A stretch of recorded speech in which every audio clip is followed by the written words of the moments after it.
हिमालय पर स्थित छोटा चार धाम, जिसकी चर्चा चार धाम यात्रा में आगे की जाएगी, मंदिरों में भी बद्रीनाथ ज्यादा महत्व वाला और लोकप्रिय है। इस छोटे चार धाम में बद्रीनाथ के अलावा केदारनाथ, शिव मंदिर, यमुनोत्री एवं गंगोत्री देवी मंदिर शामिल हैं। यह चारों धाम हिंदू धर्म में अपना अलग और महत्वपूर्ण स्थान रखते हैं।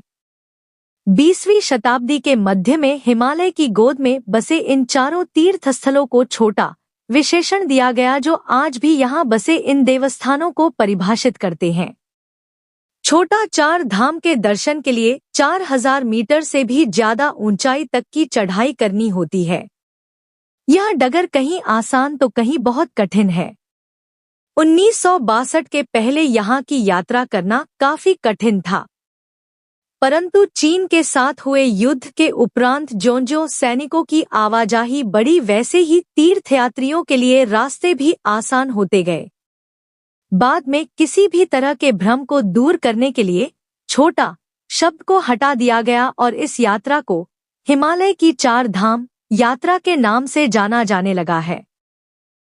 आवागमन के साधन में सुधार होने के साथ ही भारत के हिंदू तीर्थयात्रियों के लिए यह एक प्रमुख तीर्थस्थल बन गया है। मानसून आने के 2 महीने पहले तक पर्यटकों, तीर्थयात्रियों की जबरदस्त आवाजाही रहती है।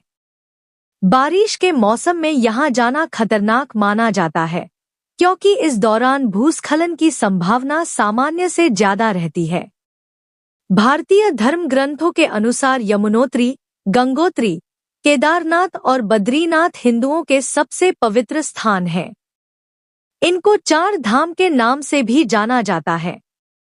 धर्म ग्रंथों में कहा गया है कि जो पुण्यात्मा यहाँ का दर्शन करने में सफल होते हैं, उनका न केवल इस जन्म का पाप धुल जाता है, वरन वे जीवन मरण के बंधन से भी मुक्त हो जाते हैं। इस स्थान के संबंध में यह भी कहा जाता है कि यह वही स्थल है जहाँ पृथ्वी और स्वर्ग एकाकार होते हैं। तीर्थयात्री इस यात्रा के दौरान सबसे पहले यमुनोत्री, यमुना और गंगोत्री, गंगा का दर्शन करते हैं। यहाँ से पवित्र जल लेकर श्रद्धालु केदारेश्वर पर जलाभिषेक करते हैं।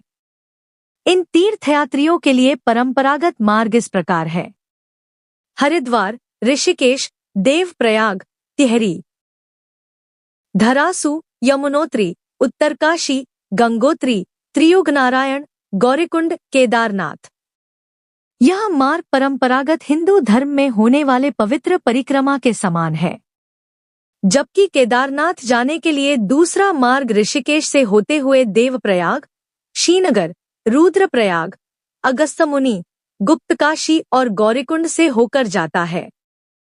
केदारनाथ के समीप ही मंदाकिनी का उद्गम स्थल है। मंदाकिनी नदी रुद्रप्रयाग में अलकनंदा नदी में जाकर मिलती है। यमुनोत्री, बांदरपूंछ के पश्चिमी छोर पर पवित्र यमुनोत्री का मंदिर स्थित है। परंपरागत रूप से यमुनोत्री चार धाम यात्रा का पहला पड़ाव है। जानकी चट्टी से 6 किलोमीटर की चढ़ाई चढ़ने के बाद यमुनोत्री पहुंचा जा सकता है। यहाँ पर स्थित यमुना मंदिर का निर्माण जयपुर की महारानी गुलेरिया ने 19वीं शताब्दी में करवाया था। यह मंदिर 3291 मीटर, बांदरपूंछ चोटी 6315 मीटर के पश्चिमी किनारे पर स्थित है। पौराणिक कथाओं के अनुसार यमुना सूर्य की बेटी थी और यम उनका बेटा था। यही वजह है कि यम अपने बहन यमुना में श्रद्धापूर्वक स्नान किए हुए लोगों के साथ सख्ती नहीं बरतता है। यमुना का उद्गम स्थल यमुनोत्री से लगभग 1 किलोमीटर दूर 4421 मीटर की ऊंचाई पर स्थित यमुनोत्री ग्लेशियर है। यमुनोत्री मंदिर के समीप कई गर्म पानी के सोते हैं, जो विभिन्न पुलों से होकर गुजरती है। इनमें से सूर्य कुंड प्रसिद्ध है। कहा जाता है अपनी बेटी को आशीर्वाद देने के लिए भगवान सूर्य ने गर्म जलधारा का रूप धारण किया। श्रद्धालु इसी कुंड में चावल और आलू कपड़े में बांधकर कुछ मिनट तक छोड़ देते हैं, जिससे यह पक जाता है। तीर्थयात्री पके हुए इन पदार्थों को प्रसाद स्वरूप घर ले जाते हैं। सूर्य कुंड के नजदीक ही एक शिला है जिसको दिव्य शिला के नाम से जाना जाता है। तीर्थयात्री यमुना जी की पूजा करने से पहले इस दिव्य शिला का पूजन करते हैं। यमुनोत्री धाम वह धाम है जहां भक्त अपनी चारधाम यात्रा में सबसे पहले जाते हैं। यह धाम देवी यमुना को समर्पित है, जो सूर्य की बेटी और यमराज की जुड़वा बहन थी। यह धाम यमुना नदी के तट पर स्थित है, जिसका उद्गम स्थल कालिंद पर्वत निकल रहा है। पौराणिक कथाओं के अनुसार एक बार भैया दूज के दिन यमराज ने देवी यमुना को वचन दिया कि जो कोई भी नदी में डुबकी लगाएगा उसे यमलोक नहीं ले जाया जाएगा और इस प्रकार उसे मोक्ष प्राप्त होगा। और शायद यही कारण है कि यमुनोत्री धाम चारों धामों में सबसे पहले आता है। लोगों का मानना है कि यमुना के पवित्र जल में स्नान करने से सभी पापों की नाश होता है और असामयिक दर्दनाक मौत से रक्षा होती है। शीतकालमय जगह दुर्गम हो जाने के कारण मंदिर के कपाट बंद कर दिए जाते हैं और देवी यमुना की मूर्ति प्रतीक चिन्ह को उत्तरकाशी के खरसाली गांव में लाया जाता है और अगले 6 महीने तक माता यमुनोत्री की प्रतिमा शनि देव मंदिर में रखी जाती है। ऊंचाई 10,804 फीट। सर्वश्रेष्ठ समय मई से जून और सितंबर से नवंबर। दर्शन का समय सुबह 6 बजे से रात 8 बजे तक। घूमने के स्थान दिव्य शिला, सूर्य कुंड, सप्तऋषि कुंड। कैसे पहुँचे? आपको सबसे पहले जानकी चट्टी पहुंचना है जो उत्तरकाशी जिले में है और यमुनोत्री धाम तक पहुंचने के लिए 5 से 6 किमी का ट्रेक तय करना पड़ता है। यात्रा मार्ग Rishikesh Narendranagar 16 kilometre, Chamba 46 kilometre, Brahmkhal 15 kilometre, Barkot 40 kilometre, Syana Chatti 27 kilometre, Hanuman Chatti 6 kilometre, Phool Chatti 5 kilometre, Janki Chatti 3 kilometre, Yamunotri 6 kilometre. Gangotri धाम।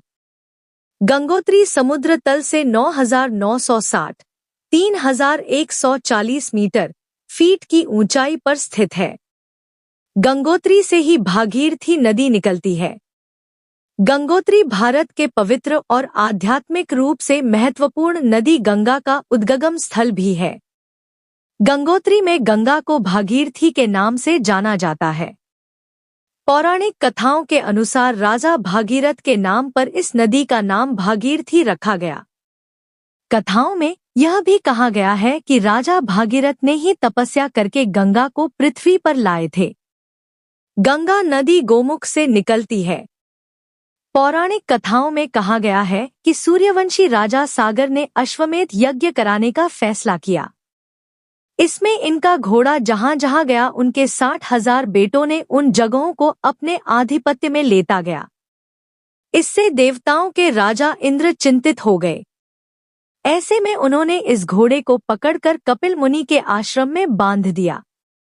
राजा सागर के बेटों ने मुनिवर का अनादर करते हुए घोड़े को छुड़ा ले गए। इससे कपिल मुनि को काफी दुख पहुंचा। उन्होंने राजा सागर के सभी बेटों को शाप दे दिया, जिससे वे राख में तब्दील हो गए। राजा सागर के क्षमा याचना करने पर कपिल मुनि द्रवित हो गए और उन्होंने राजा सागर को कहा कि अगर स्वर्ग में प्रवाहित होने वाली नदी पृथ्वी पर आ जाए और उसके पावन जल का स्पर्श इस राख से हो जाए तो उनका पुत्र जीवित हो जाएगा। लेकिन राजा सागर गंगा को जमीन पर लाने में असफल रहे। बाद में राजा सागर के पुत्र भागीरथ ने गंगा को स्वर्ग से पृथ्वी पर लाने में सफलता प्राप्त की। गंगा के तेज प्रवाह को नियंत्रित करने के लिए भागीरथ ने भगवान शिव से निवेदन किया। फलत भगवान शिव ने गंगा को अपने जटा में लेकर उसके प्रवाह को नियंत्रित किया। इसके उपरांत गंगा जल के स्पर्श से राजा सागर के पुत्र जीवित हुए। हिंदू धर्म में गंगोत्री को मोक्ष प्रदायिनी माना गया है। यही वजह है कि हिंदू धर्म के लोग चंद्र पंचांग के अनुसार अपने पूर्वजों का श्राद्ध और पिंड दान करते हैं। मंदिर में प्रार्थना और पूजा आदि करने के बाद श्रद्धालु भगीरथी नदी के किनारे बने घाटों पर स्नान आदि के लिए जाते हैं। तीर्थयात्री भागीरथी नदी के पवित्र जल को अपने साथ घर ले जाते हैं। इस जल को पवित्र माना जाता है तथा शुभ कार्यों में इसका प्रयोग किया जाता है। गंगोत्री से लिया गया गंगा जल केदारनाथ और रामेश्वरम के मंदिरों में भी अर्पित की जाती है। चारधाम यात्रा में अगला प्रमुख धाम गंगोत्री धाम है। यह मंदिर देवी गंगा को समर्पित है, जो उत्तराखंड के उत्तरकाशी जिले में भागीरथी नदी के तट पर स्थित है। गंगा नदी भारत की सबसे पवित्र और सबसे लंबी नदी है। गोमुख ग्लेशियर गंगा बटा भागीरथी नदी का वास्तविक स्रोत है, जो गंगोत्री मंदिर से 19 किलोमीटर की दूरी पर है। कहा जाता है कि गंगोत्री धाम वह स्थान है जहां देवी गंगा पहली बार भागीरथ द्वारा 1000 वर्षों की तपस्या के बाद स्वर्ग से उतरी थी। किंवदंतियों के अनुसार देवी गंगा धरती पर आने के लिए तैयार थी, लेकिन इसकी तीव्रता ऐसी थी कि पूरी पृथ्वी इसके पानी के नीचे डूब सकती थी। पृथ्वी को बचाने के लिए भगवान शिव ने गंगा नदी को अपने जटा में धारण किया और गंगा नदी को धारा के रूप में पृथ्वी पर छोड़ा और भागीरथी नदी के नाम से जानी गई। अलकनंदा और भागीरथी नदी के संगम देवप्रयाग पर गंगा नदी को इसका नाम मिला।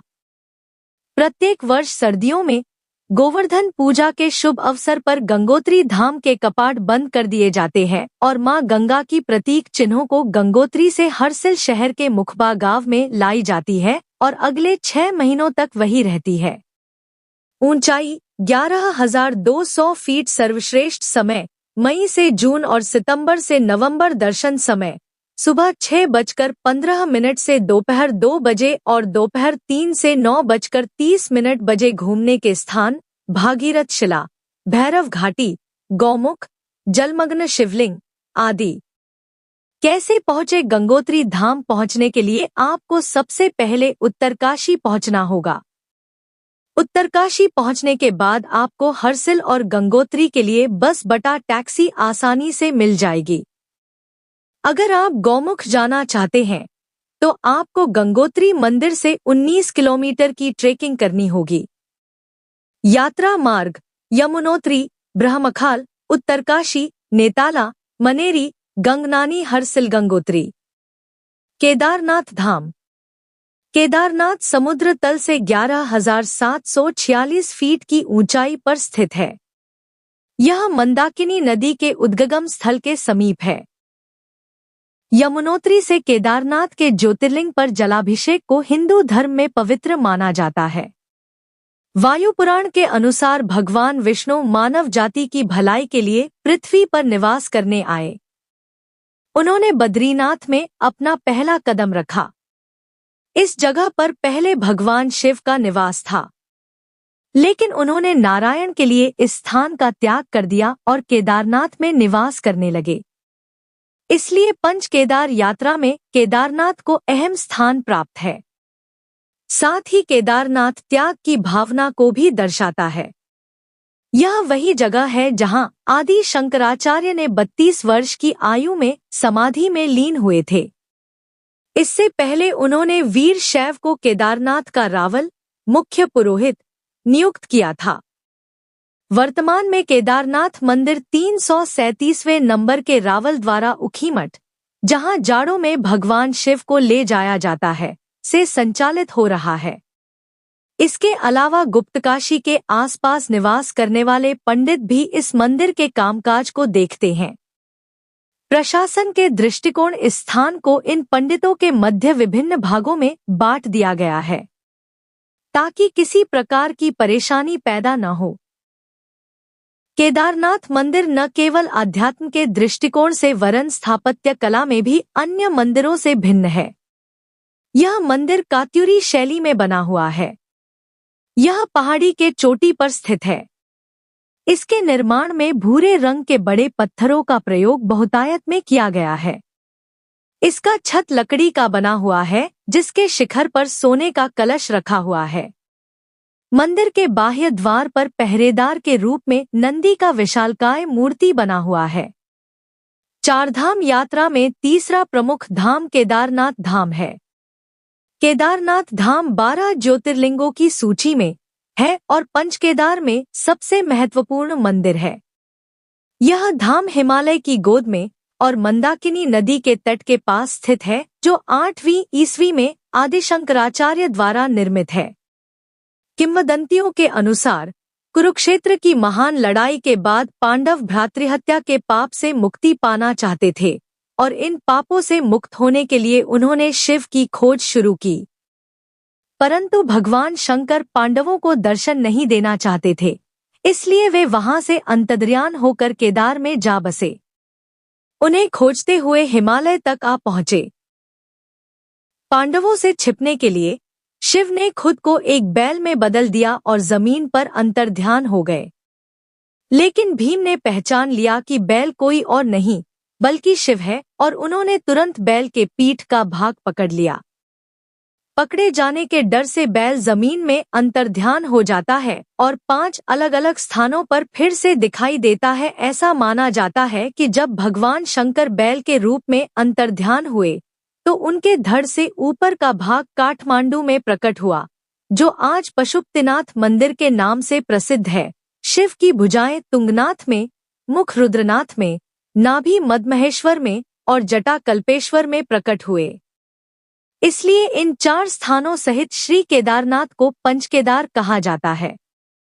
दीपावली के बाद सर्दियों में मंदिर के कपाट बंद कर दिए जाते हैं और शिव की मूर्ति को उखीमठ के ओंकारेश्वर मंदिर में ले जाया जाता है, जो अगले 6 महीनों तक उखीमठ में रहती है। ऊंचाई 11,755 फीट। सर्वश्रेष्ठ समय मई से जून और सितंबर से नवंबर। दर्शन समय दोपहर 3 बजे से शाम 5 बजे तक बंद रहता है और बाकी घंटों के लिए खुला रहता है। घूमने के स्थान भैरवनाथ मंदिर, वासुकी ताल, 8 किलोमीटर ट्रेक। त्रिजुगी नारायण आदि कैसे पहुँचे?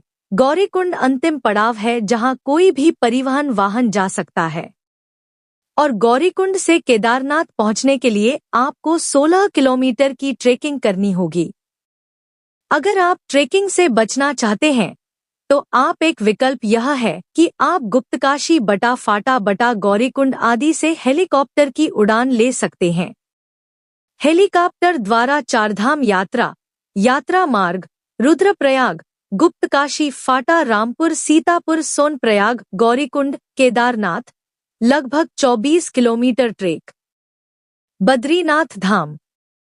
बद्रीनाथ नर और नारायण पर्वतों के मध्य स्थित है, जो समुद्र तल से 10,276 फीट 3,133 मीटर की ऊंचाई पर स्थित है। अलकनंदा नदी इस मंदिर की खूबसूरती में 4 चांद लगाती है। ऐसी मान्यता है कि भगवान विष्णु इस स्थान ध्यानमग्न रहते हैं। लक्ष्मी नारायण को छाया प्रदान करने के लिए देवी लक्ष्मी ने बैर, बद्री के पेड़ का रूप धारण किया। लेकिन वर्तमान में बैर का पेड़ तो बहुत कम मात्रा में देखने को मिलता है, लेकिन बद्री नारायण अभी भी ज्यों का त्यों बना हुआ है। नारद, जो इन दोनों के अनन्य भक्त हैं, उनकी आराधना भी यहाँ की जाती है। कालांतर में जो मंदिर बना हुआ है उसका निर्माण आज से ठीक 2 शताब्दी पहले गढ़वाल राजा के द्वारा किया गया था। यह मंदिर शंकुधारी शैली में बना हुआ है। इसकी ऊंचाई लगभग 15 मीटर है, जिसके शिखर पर गुंबज है। इस मंदिर में 15 मूर्तियां हैं। मंदिर के गर्भगृह में विष्णु के साथ नर और नारायण ध्यान की स्थिति में विराजमान है।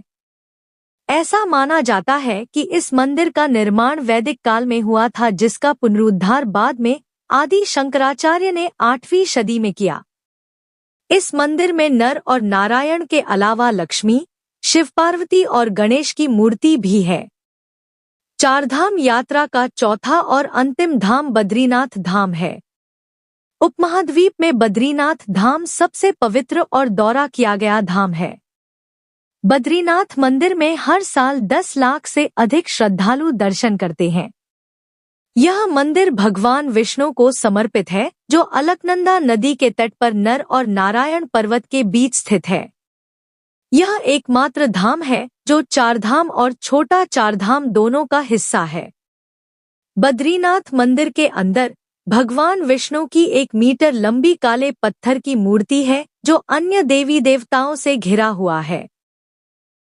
ऐसा माना जाता है कि यहाँ स्थित भगवान विष्णु की मूर्ति 8 स्वयंभू या स्वयं व्यक्त क्षेत्र मूर्ति में से एक है, जिसकी स्थापना आदि शंकराचार्य ने की थी।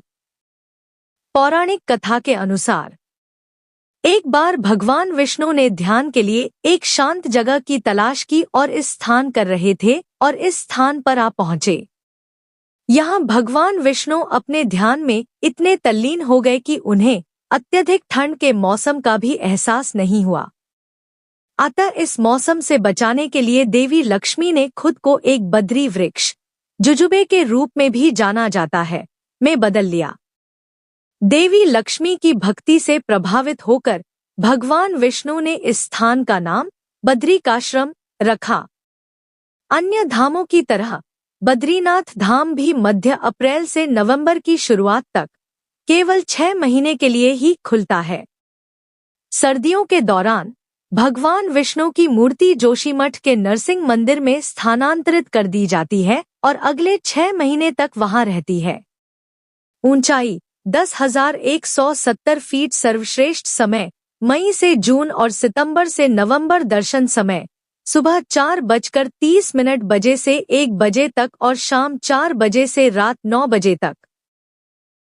घूमने के स्थान तप्त कुंड, चरण पादुका, व्यास गुफा, गणेश गुफा, भीम पोल, मैना गांव, वसुधारा जलप्रपात आदि।